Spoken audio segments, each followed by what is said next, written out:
culture of You're an fire. You can stop asking that question. I can't even call them. When I talk to Russell about other business. In this year's owners' meetings, not much has changed in the NFL landscape, but there were a few big decisions made. In an attempt to massage the egos of the refs union, the motion to make roughing the passer reviewable was rejected. It doesn't matter. We all knew it was going to be like reviewing pass interference a few years ago, where only a play or two was overturned and blatant PI wasn't because reasons. You will, however, see more potential ref ball and players with the number 0 on the field. There will also be no gradual cuts down to the final roster in the preseason from 90 players, which should keep starters fresh for a probable wave of injuries in week 2 of the season. Speaking of changes that no one wants, there's a chance that Thursday Night Football will have flex scheduling. It's more than likely going to be up for vote in May, and would give teams at least 15 days notice of a change from Sunday to Thursday. This would be terrible for the game, but remember, the dollar is what drives the NFL. TV rights fees are far more important to the league than the fans, and we all know it. It'll probably be reality barring a miracle. On to the NFC's moves. Perpetual reloading will continue until we all bow at the might of the Chiefs. As expected, many pieces have left for greener pastures thanks to the Super Bowl tax. May their ring be permanently dressed and their paydays be life-changing. Even with losing a lot of talent, Kansas City is still afforded luxury splashes to push for dynasty status. How about Juwan Taylor for $20 million a year? Charles Amenahu for the defensive line? They will be welcomed in Title Defense 2.0. Bigger, stronger, and faster. Good luck in that pursuit. It should be plenty fruitful with the core you have in tow.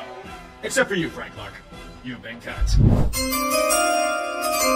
31st pick of the 2023 NFL Draft, the Kansas City Chiefs select Felix Enrique Uzama, defensive end, Kansas State. We interrupt this rambling for yet another victory lap of the Super Bowl champs. Chiefs meet your replacement for the disappointing Frank Clark. And at a much cheaper cap hit as well. To defend your title, it's simply plug and play with the next man up. That's what FAU is going to be at Kansas City from this point forward. The Super Bowl run back is always fancied by those that tasted its glory. The Chiefs tried for it once a few seasons ago, but were undone in their attempt. Last year showed us that without Tyreek Hill, not much changed. New pieces were picked up off the ground to replace his production. But this time around, it might be a tad tougher. Chris Jones is in the final year of his contract, and he wants pay. Kansas City and Jones haven't come close to anything resembling agreement. He's currently in his own Le'Veon-style exodus from the team. He says he'll be back by week 8, but let's be real, Le'Veon said the same shit during his holdout. So the defense is probably going to give up 28 points per game instead of 21. Their matchups are going to be incredible shootouts that make the unbelievable seem boring. Kansas City will keep winning as a result. At least until Mahomes wants another raise. One word comes out of my mouth in regards to the AFC. Stacked. It's going to be a goddamn bloodbath in this conference. And it can be argued whomever makes the Super Bowl will win it outright. Regardless, predicting anything is somewhat of a coin flip. In the AFC East, regardless of competition, the Bills are still the best in class in my opinion. AFC North, barring more injury to Joe Burrow since he takes it with their elite offense. The AFC South, it's Jacksonville's to lose. They have to win it by default, right? Although we did say that about Tennessee last year. And the AFC West is a Kansas City affair. As usual. Wild cards, though, they're really hard to gauge. Pick them out of a hat, I guess. Ravens, Chargers, and Jets. Why Jets? Because this is usually how ridiculous it tends to be. Sue me. I'm sorry for all the teams I jinxed as always. I regret nothing. The back-to-back title push will commence in the deafening confines of Arrowhead, as Chris Jones lounges in the suite desiring more payments. And Travis Kelce's out with a hyperextended knee. Who gives a shit, we all say? They have Mahomes! Detroit's tough and Dan Campbell has cojones the size of cantaloupe, but there'll be no catches tonight. The Chiefs took that literally. Kadarius Toney was such ass that he single-handedly thrust the Lions right into the damn game. Throwing a guy who hasn't practiced in weeks into the fire, what a great idea. Kansas City has what we call the Week 1 rust. Detroit was the better team here, let's not deny that, but that's mainly because the Chiefs kept cutting their own legs off. Doesn't matter though, Kansas City is the final drive and they're only down by 1. Mahomes is just gonna bullshit out another victory like he usually does. Plenty of time. Tony, you've had more drops than your fucking rap album tonight. Giants fans are celebrating your failure like it's another Super Bowl. The Chiefs jumped out like Juwan Taylor pre-snap and they're forced to go for it on a 4th and 25. And failed that because Sky Moore also can't catch. I think Kelce was more missed than Jones. Patented self-destruction and Detroit has legitimate hope. God, I'm on football. Good news, Chiefs fans. Chris Jones and the team have come to agreement on a new contract. With how the defensive trench was getting overrun, it's needed salvation. The terms are such. Wait a minute, this seriously can't be it. A one-year deal with incentives? Kansas City didn't even forgive the fines from his holdout. He could probably get the big deal he wants in the offseason, but oh right, the Chiefs will probably just chuck the tag on him. Jones's gamble got him the equivalent of a bread maker and a used $25 gift card to Bennigan's. Word of advice, Chris, fire your agents. They gave you some of the shittiest advice possible. I bet next they'll tell you to invest in specs and timeshares. If you were to ask me which game would be the lowest scoring affair of the week, I doubt anyone would have said Kansas City against Jacksonville.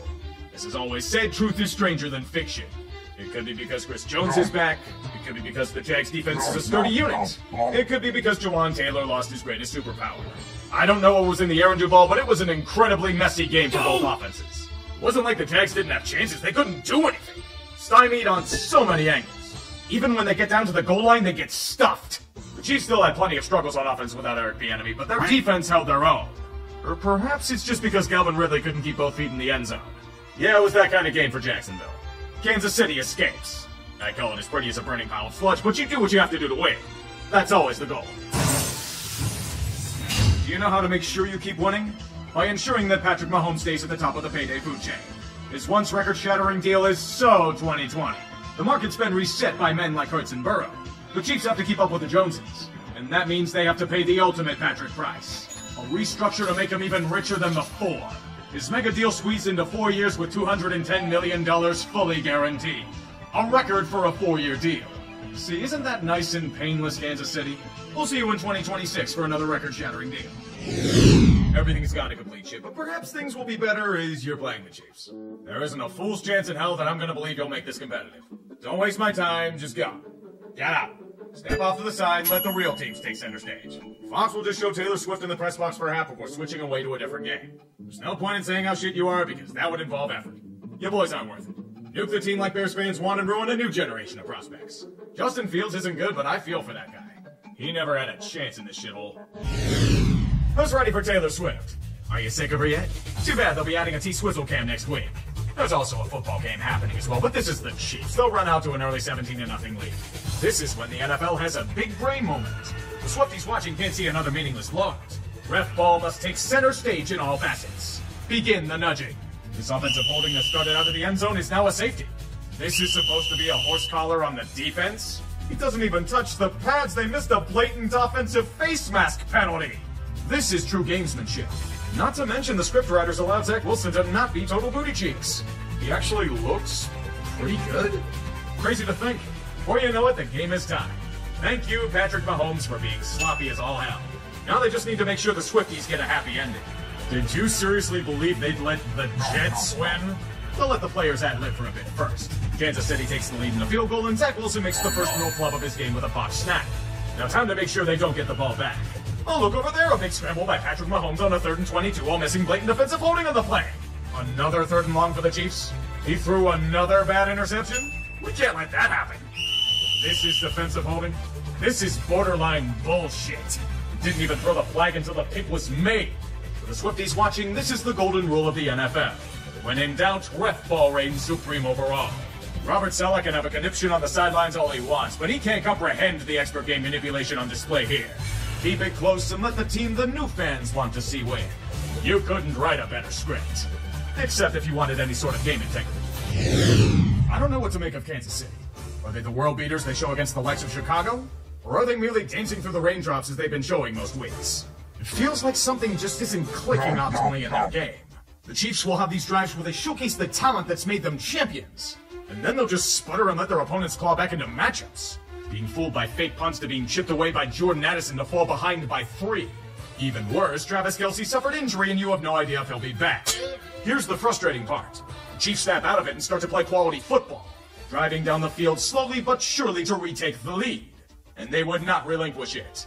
Even Mr. Pfizer himself comes back and scores a touchdown to take a 14-point lead.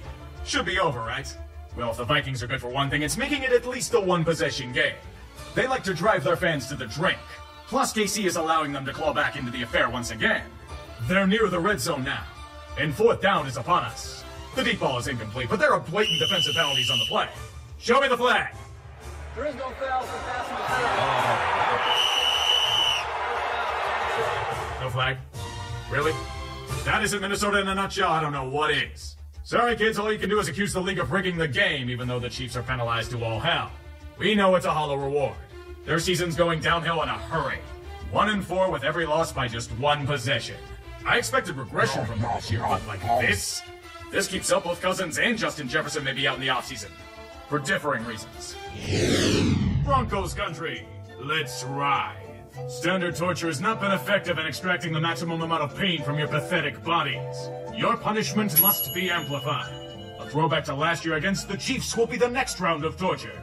That terrible defense of yours this season will return to their great form once again.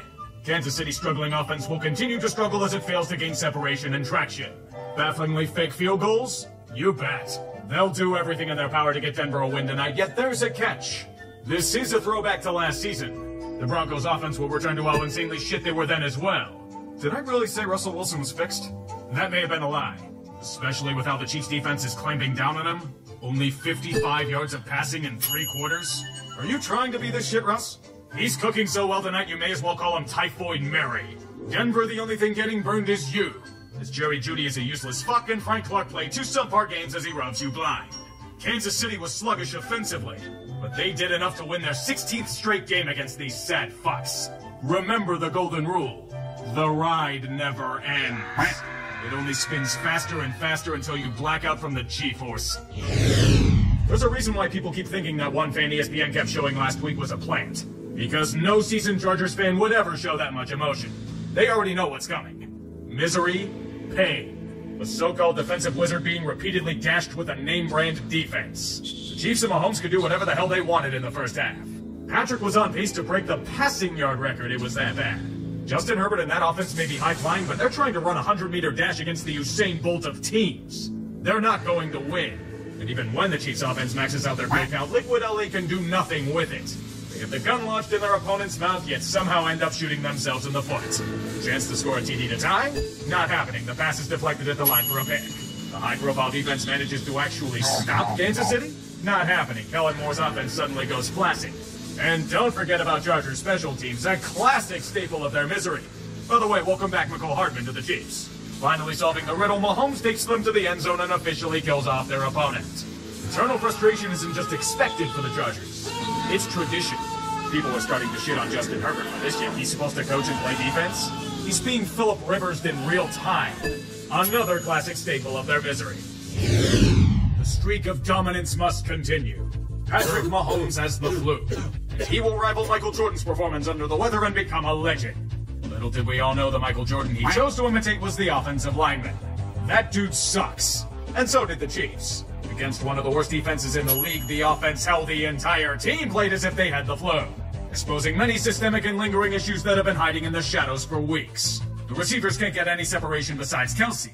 They drop a ton of crucial passes. They over-rely on Mahomes pulling off parlor tricks to win games. Endless chances to do something? Too bad. You'll get 5 turnovers on a Broncos offense that eventually breaks the defensive dam. One of the biggest upsets of the season occurs where everyone is in a daze. And the Chiefs have a performance that harkens back to the Romeo Crennel days. Many streaks have ended in this humiliation. The 16-game win streak against Denver is over. The 13-game win streak against divisional opponents is over. The confidence and elitism over most of the AFC is over. All that's left are the Broncos injecting themselves with endless IVs of hopium. Brandon Berna is already long lost. Pray he recovers from this horrible indignity. Hallo, willkommen auf Süddeutschland. Frankfurt ist ein Land der Offenbarungen. Die meisten davon wussten wir bereits, aber sie müssen noch einmal gesagt werden. Die Chiefs werden von einem zurückhaltenden, hervorragenden Verteidigungs- und Siegen gezerrt. Und die Dolphins finden keinen Weg, sie zu besiegen Qualitätsgegner. Die erste Halbzeit war sie einfach der Hammer. Es war nicht möglich, ein Drittel nach Guten zu verwandeln. Und die einzige Vorkraft bestand darin, ihrem Gegner eine heiße Tasche zu verschaffen. Am Ende der ersten Halbzeitstand ist 21:0. Klingt nach keinem Reifenschaden, oder? Leider sind die Chiefs recht großzügig und möchten ein Flickspiel schenken. Beleidigen stagniert. Entscheider-Ballverluste. Und Chris Jones wird zum fucking Idiot. Bei einem Drittel nach unten. Wir befinden uns jetzt in einem Punktzahlspiel. Allerdings kommen die Dolphins einfach nicht über den Berg hinweg. Ihre Beleidigungen gehen in Stocken, obwohl Kansas City und hat nicht geleitet. Miami, du hattest die Schuss. Weil er soll lügen, über dich zu binden. Aber es endet wie das letzte Stück. Verpfuscht. Kansas City entkommt in letzter Minute. Zumindest ist ein Sieg für sie. Hässlich, aber trotzdem.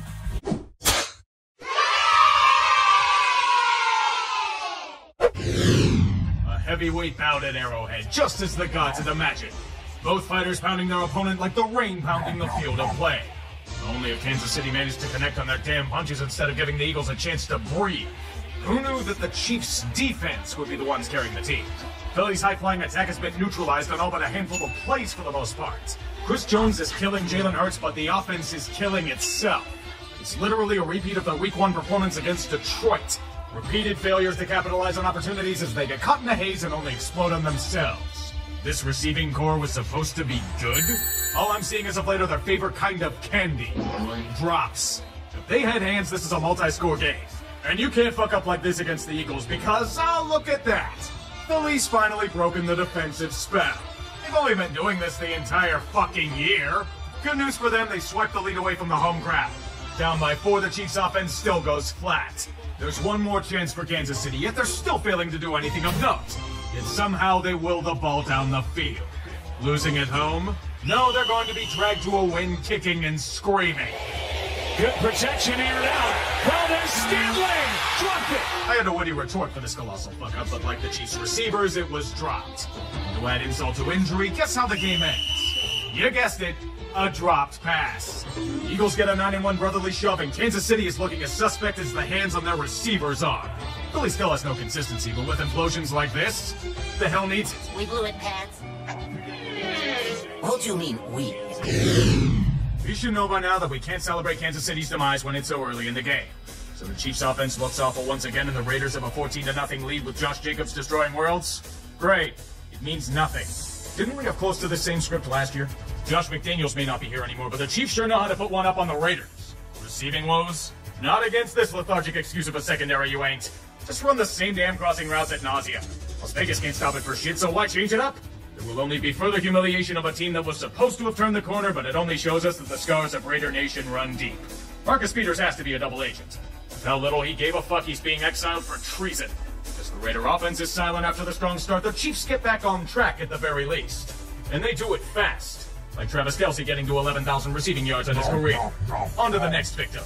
The NFC North may have killed the man, but they have once again failed to kill the idea. That division had one job. Prevent Jordan Love from developing into the heir apparent to Aaron Rodgers.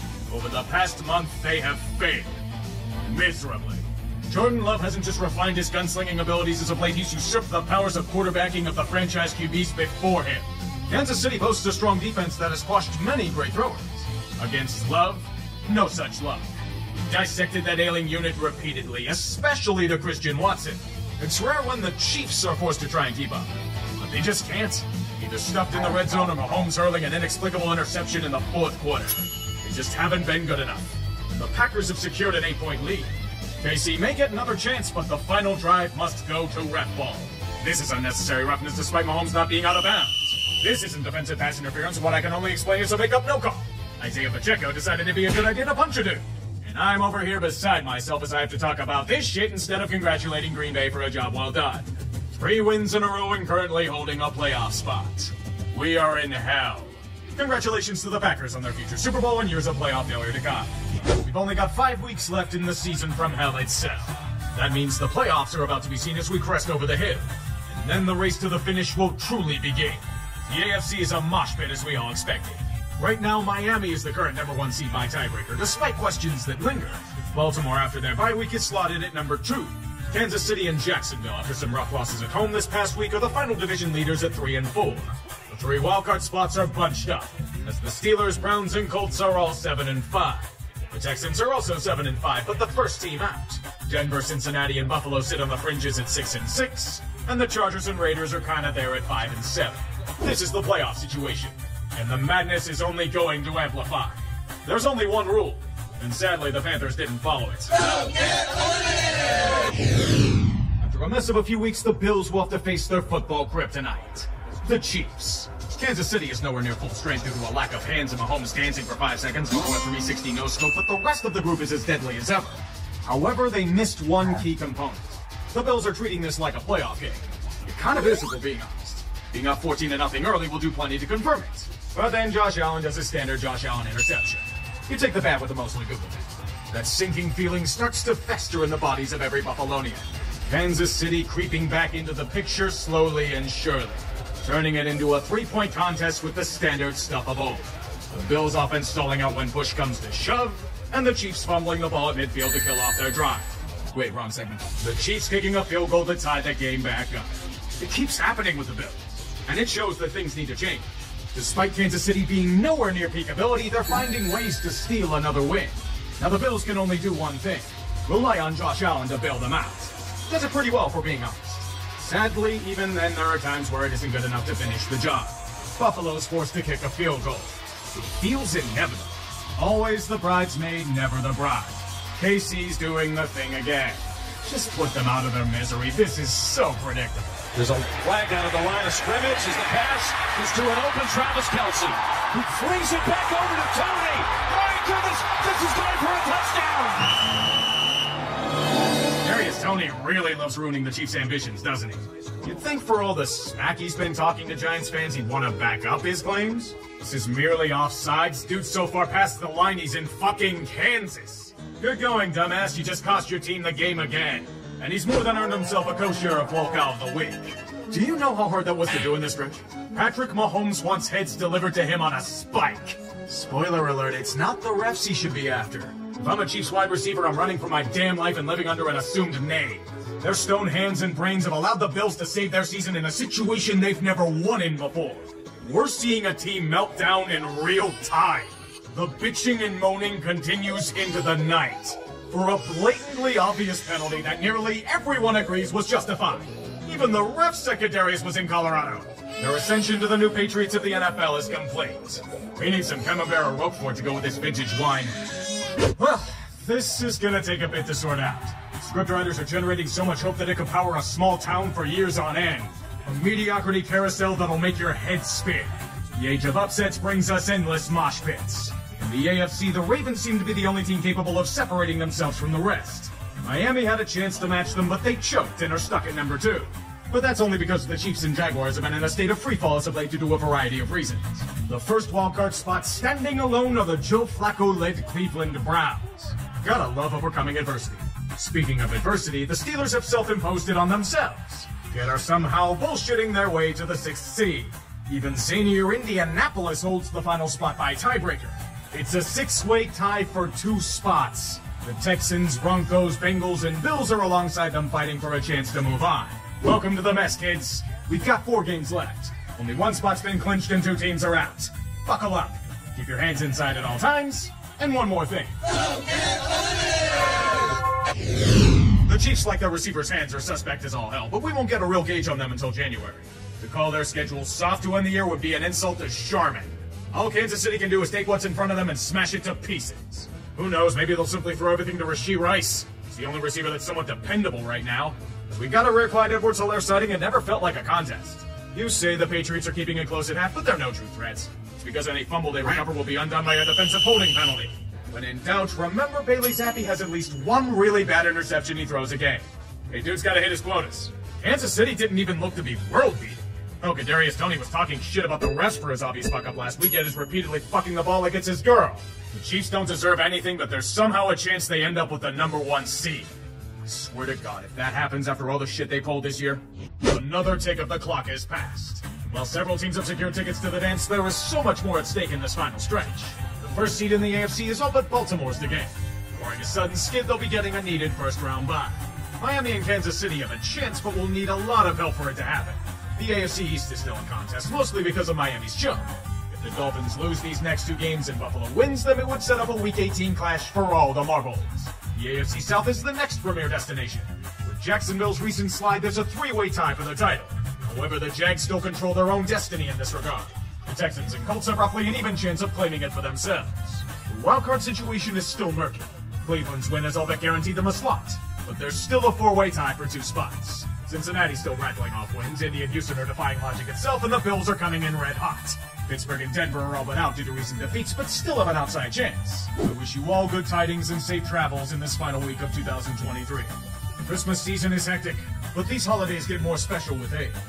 Enjoy your time with friends and family, cherish what you have in life, and do me one favor, please. Oh my God! Chiefs! I figured you were ripe to be upended in the wildcard round, but to pull this off? I'm impressed. A team that's supposed to thrive on their offense turned into Matt Nagy with the fucking Bears. Nearly every single thing that could go wrong for Kansas City not only went so, it blew up in their faces in unbelievably spectacular fashion. It was a comedy show disguised as a football game. Nickelodeon should have just added an arsenal of sound effects and called it a day. The game was lost on 2 offensive fuck-ups. 7 seconds apart. Mahomes serving up Hot Pockets as he flails around in a circle hoping someone manages to catch a fucking ball. Las Vegas just stood there and did nothing. And they still look like daisies compared to their opponent. The Chiefs lost to a team that hadn't completed a pass after the first quarter.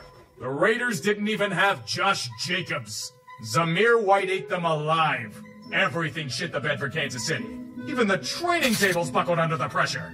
A prime holiday shit show reminds me of Ralphie with the BB gun. Shooting your eye out for lol cow of the week. Nearing the end of the NFL season and nearly every team is complete shit and I'm losing my damn mind. We'll see you in January, Kansas City. 2 more weeks to go, yet we have solved next to nothing. A few more pieces have moved into position, but very little set in stone.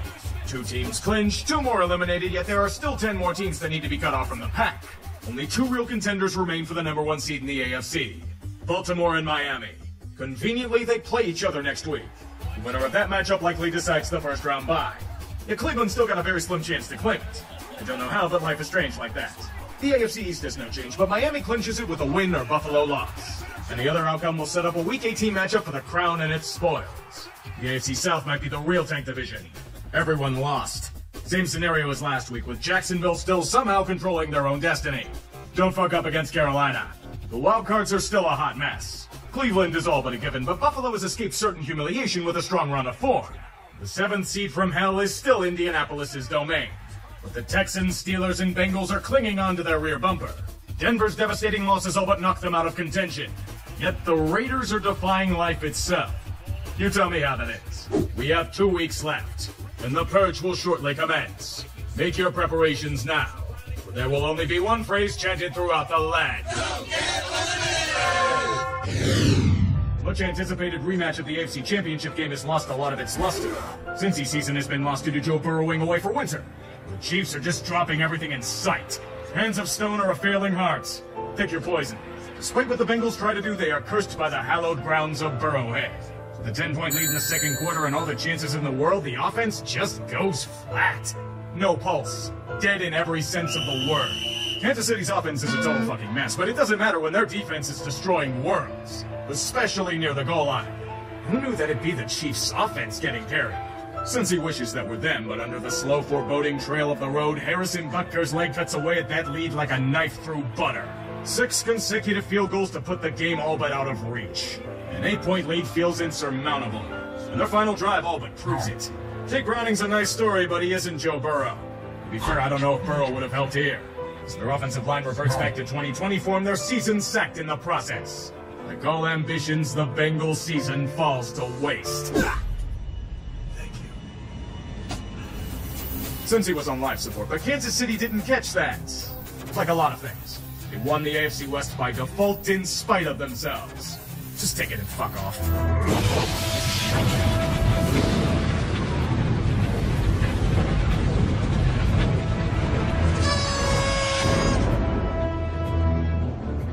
Things got much clearer and much more confusing at the same time.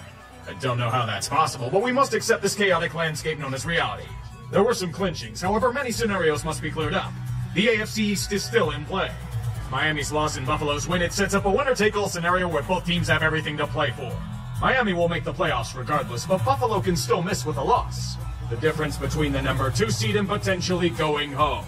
The AFC South was the polar opposite of last week. Everybody won, which means that all 3 of Jacksonville, Indianapolis, and Houston have a shot at the division title. The Jags control their own destiny, but if they slip up, the winner of Colts-Texans claims it for their own. If Jacksonville fails, there are still 2 wildcard spots open, and 2 teams will leave empty-handed. Buffalo is when and then, and the winner of Indy-Houston should claim one of these spots. Pittsburgh needs some help. Either a Buffalo or Jacksonville loss, or, God forbid, Houston and Indy tie next week. Plus, they have to take care of their own business. There is a scenario where Pittsburgh gets in with a loss, but it's very convoluted. It's crunch time, boys. The final week is upon us. You've made it this far, but the cold reality is there are only so many spots available. Good luck. and may the gods smile upon you. Don't get Kansas City can't get much worse than their shitty performances recently, but with the division already secure, no point in playing most of the starters. Season's already wonky as hell, so why not enjoy an encore appearance of Blaine fucking Gabbert as he goes up against Easton Stick? A matchup no one's been dying to see this season. This game will end up like that final scene in Raiders of the Lost Ark. Packed away in a box buried in a warehouse never to be found again. Did anyone pay attention to this game? Perhaps they simply tuned out after peak charging happened near the goal line. For a 97-yard scoop and score by KC. If that ain't their season in one play, I don't know what the hell is. The only thing to remember about it was Chris Jones getting paid a hefty bonus for double-digit sacks. Otherwise, it was a mere business transaction. There were a bunch of field goals that happened in the process, but in the end, the Chiefs got the last laugh with a 1-point victory. The Bolts dare waste one of the greatest carry jobs by Easton Stick? That's worthy of score. Fuck you, Spanos. It has been settled. A little more anticlimactic than usual, but sometimes conclusions are very underwhelming. Just ask Game of Thrones. The playoff matchups are now set in stone.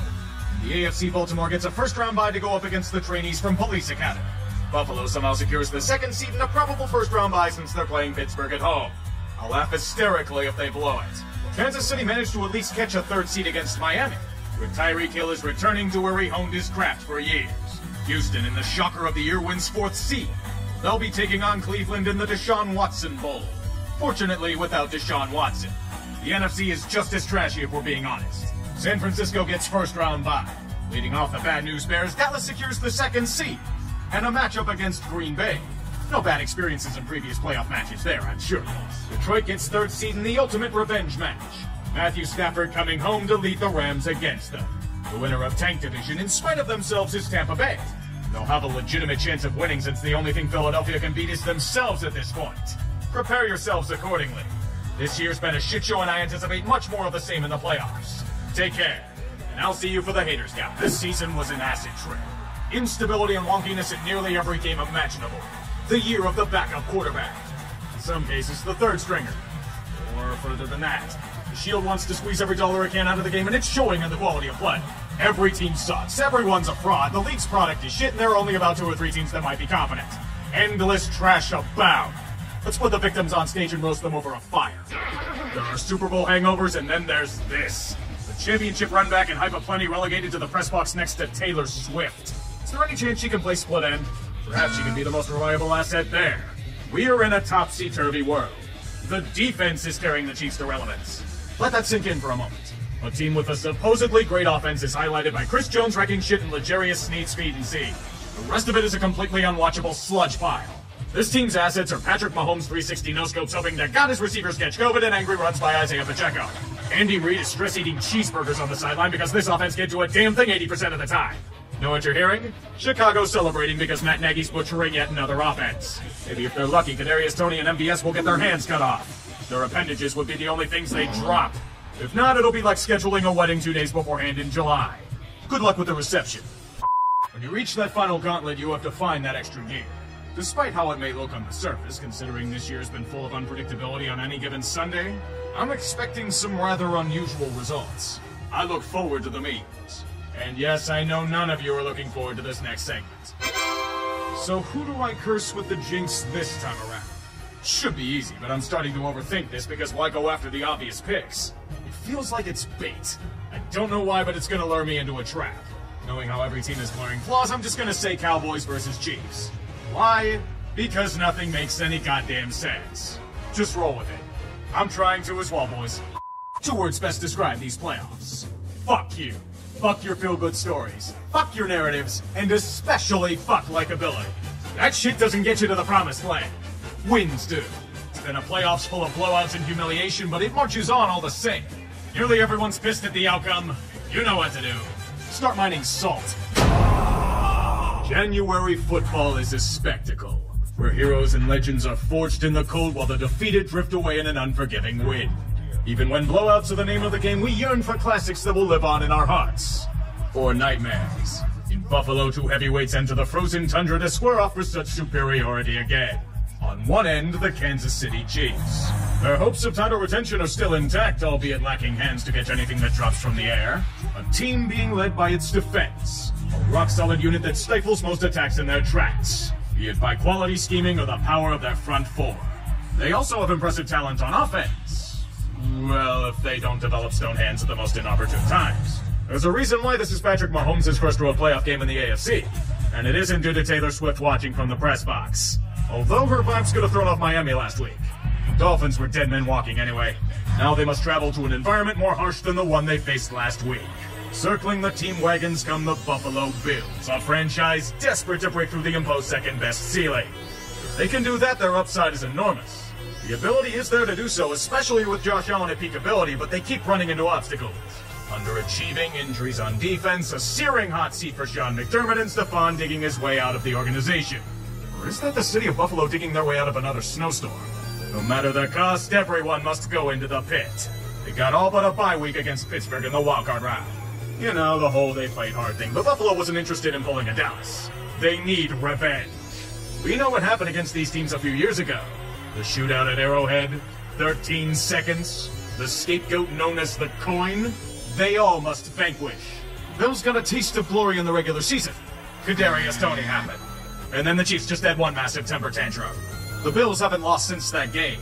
Decades of pain to be exercised. And on a cold Sunday night at Highmark Stadium, Bills Mafia will unleash their war cry. It's a guttural sound that instills fear in their enemies. Sounds a lot like bloodlust. Sometimes involves fire.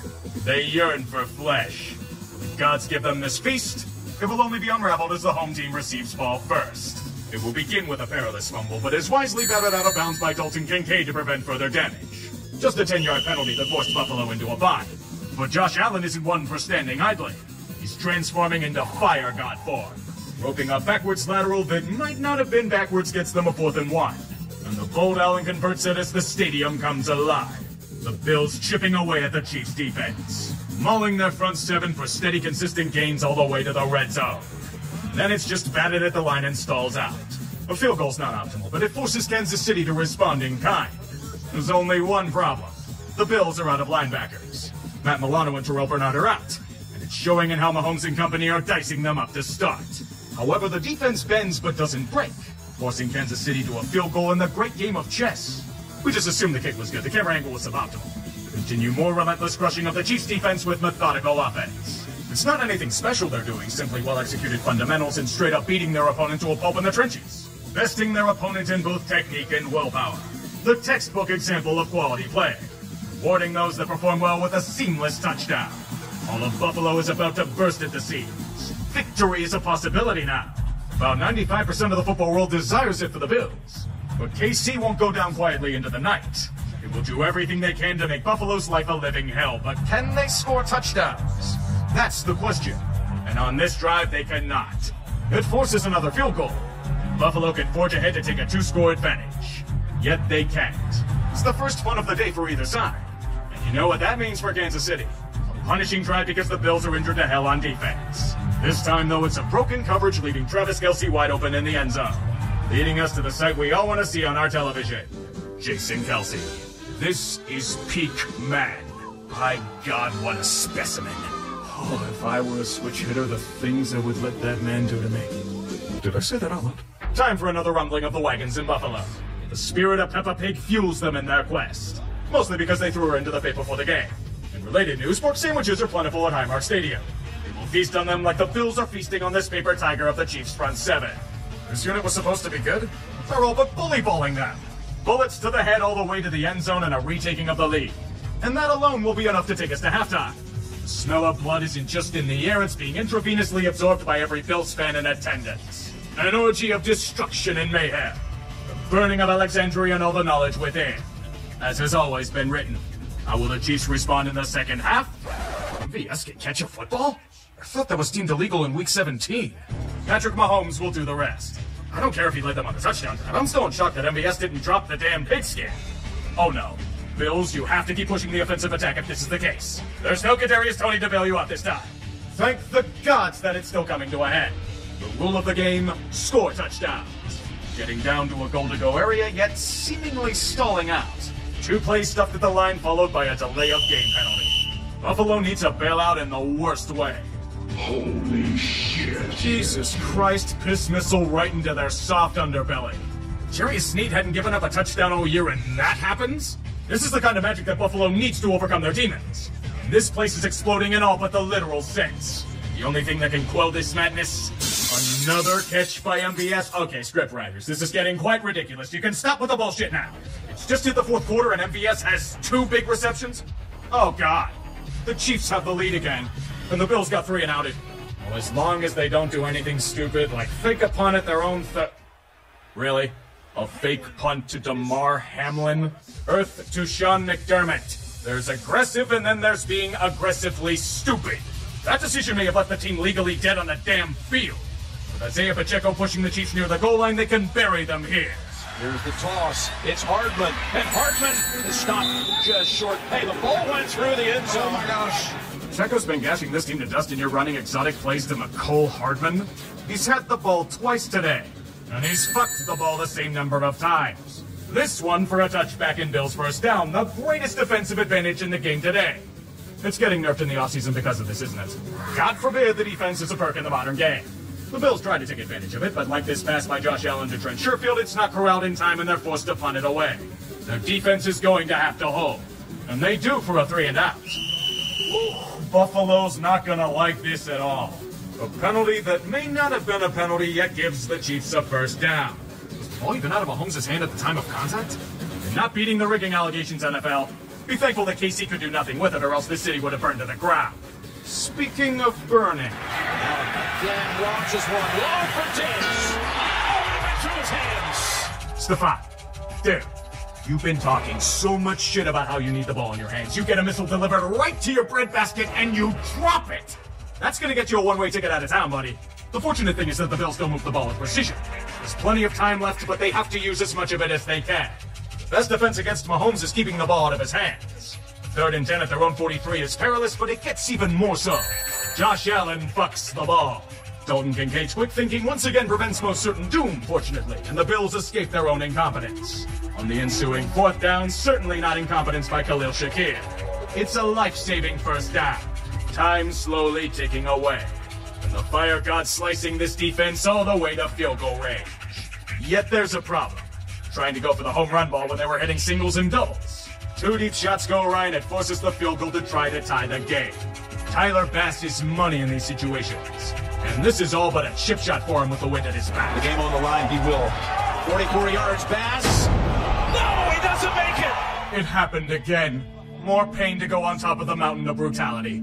Tyler Bass got the yips at the worst possible time. His kick evading the Twin Towers and falling right in Shanksville. Scott Norwood has company, and this one was just a choke by fate itself. The life in Buffalo is gone, and the Chiefs bury them on the final drive because they're out of linebackers. They can't do it. They just can't do it. This was their best chance to overcome the demons, and they still found a way to cut themselves off at the knees. All the heroics of Josh Allen are for naught. Mahomes is simply better because his teams have found ways to win. Even when the Chiefs are the worst they've been in this era, Buffalo is the Yankees to their Kansas City Astros. Even worse, there's no scapegoat to blame this time. No coin, no Leslie Frazier, even the ref ball meant nothing at the end. They can only blame themselves. They just lost. And that might be the most brutal realization of them all. This is the kind of failure a team doesn't recover from. And with all the impending free agents for Buffalo, the questions and concerns this offseason, this might have been their last great shot. On the other side, the thrill of victory for Kansas City again. They're 3rd against the Bills in 4 years. And they haven't missed the AFC Championship game under Mahomes. Every football season needs a villain, and the Chiefs are dubbed as such. It suits them well. They've earned this. And there's only one thing to say in the end. No one circles the wagons of futility like the Buffalo Bills.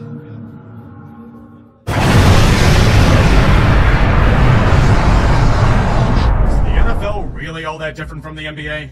I could have just said you're fucked to a bunch of franchises and no one would tell the difference. Life does not care for feel-good stories or underdogs. It wants winners. The team representing the AFC definitely does enough of that. Honestly, I doubt they get back here. The title defense was looking quite perilous at stretches this year. The fault lied at the bread and butter of their success. The offense. The receivers couldn't catch. Everything undone by Kadarius Toney dropping everything, or MVS dropping everything, or someone else dropping everything. Did you see that stinker they had against the Raiders on Christmas? The offense imploded on itself. The Chiefs were being carried by defense in the strangest twist. Things looked mighty perilous, mostly because of said suspect receivers. When Your only truly reliable ones are Travis Kelce and Rashee Rice. It would be a climb, especially with the gauntlet they had to face in the playoffs. So much for that gauntlet. Miami, well, they were already dead the moment they stepped on the field. Buffalo, you think they're allowed to beat the Chiefs twice in one season? There's no Tony to save them this time. And Baltimore. This is your elite AFC team. Can you stop joking, please? Their sluggish regular season was merely masking their true form. What you get now is Kansas City at their best. Nothing can stop Patrick Mahomes at his peak. Systematically dicing his opponents with an elusiveness rivaling the Zodiac Killer and efficiency equaling him. Death-defying throws, frustrating defensive coordinators everywhere. The dream quarterback. And one that every franchise has been trying to replicate ever since. His chemistry with Travis Kelce is second to none. Backyard football with a regimented, cold-blooded flair.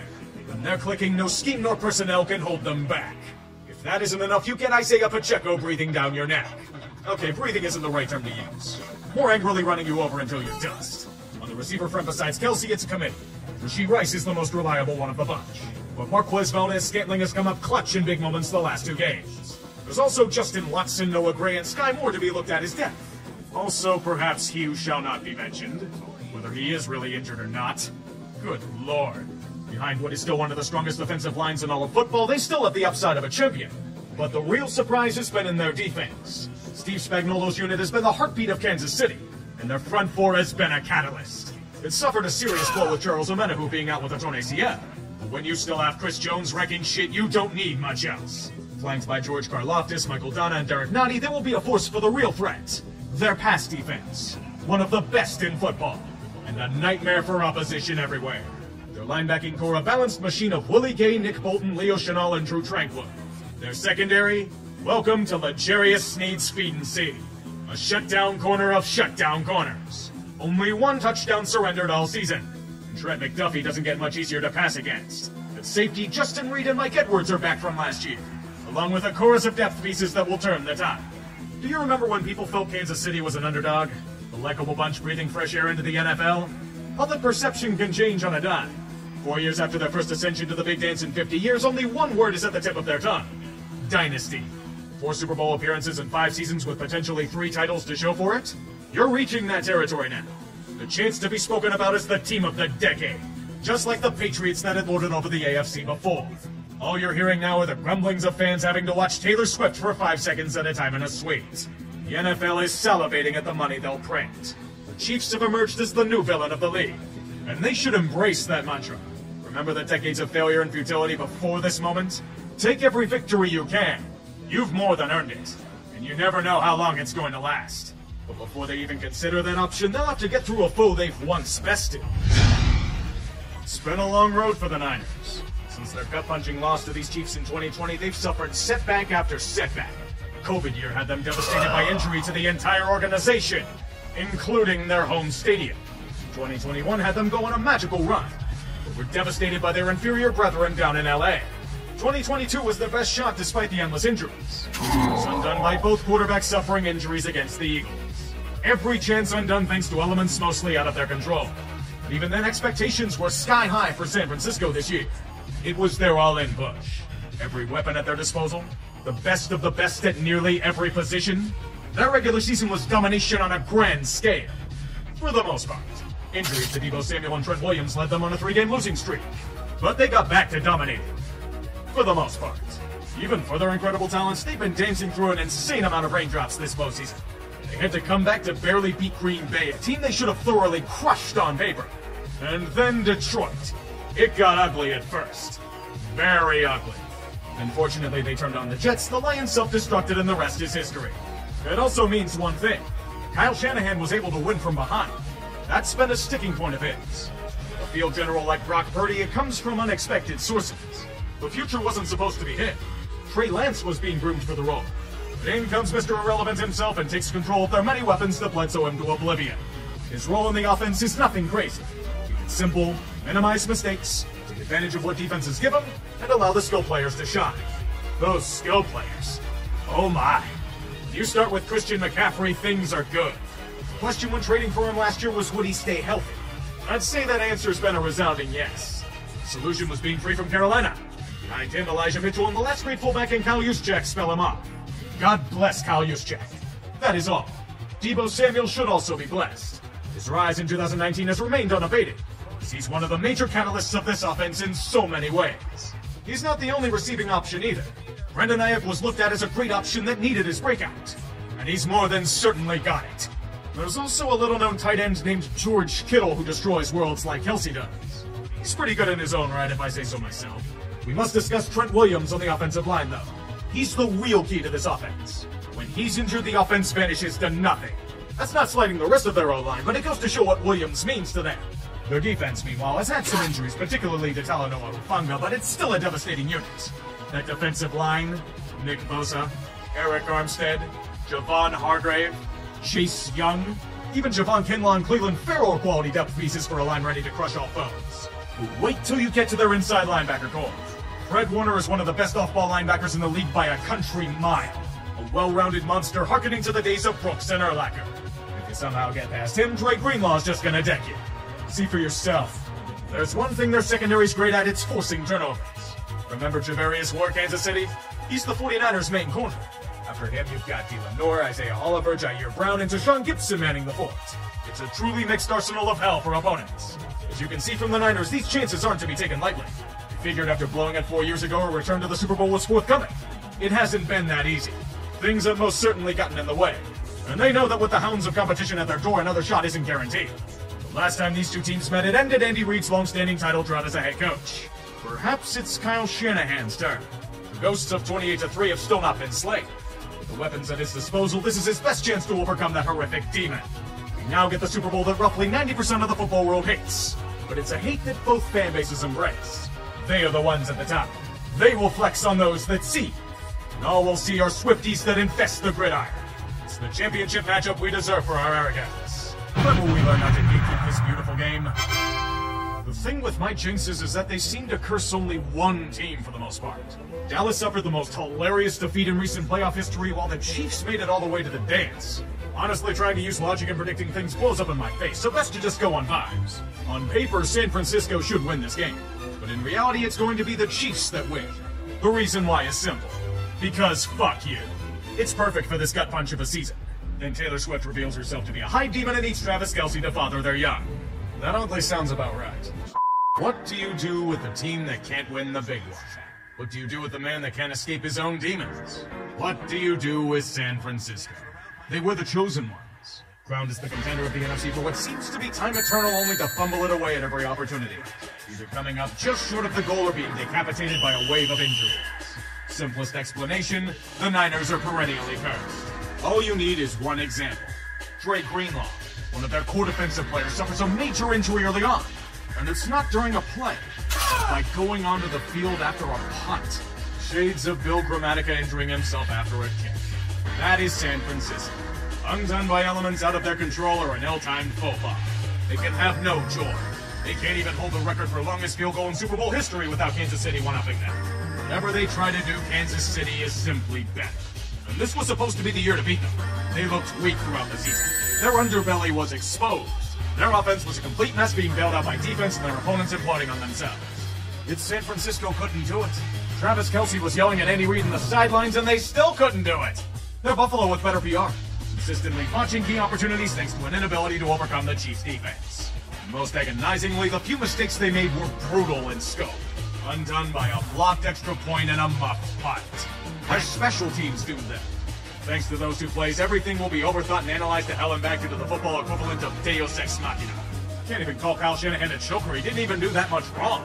His only true demerits on the game were failing to run the ball in the third quarter and gunning for a third possession in overtime. Hate to say, Kyle, but Kansas City was going to go for two instead of obliging. Point to him blowing another double-digit lead in the Super Bowl, but all it shows me is one thing. He still cannot break the hex of 28-3. No matter what he does or how he schemes, that dark cloud will never dissipate. It is his albatross. It has become San Francisco's bane, despair, perpetual agony. As Kansas City rips the wind from their cold dead hands, the football world is a chasm. The dynasty of the Chiefs has been born. The new boss is the same as the old boss, but now with allegations of rigging and scripting because the bad guys won in predictable fashion. We are now under new management.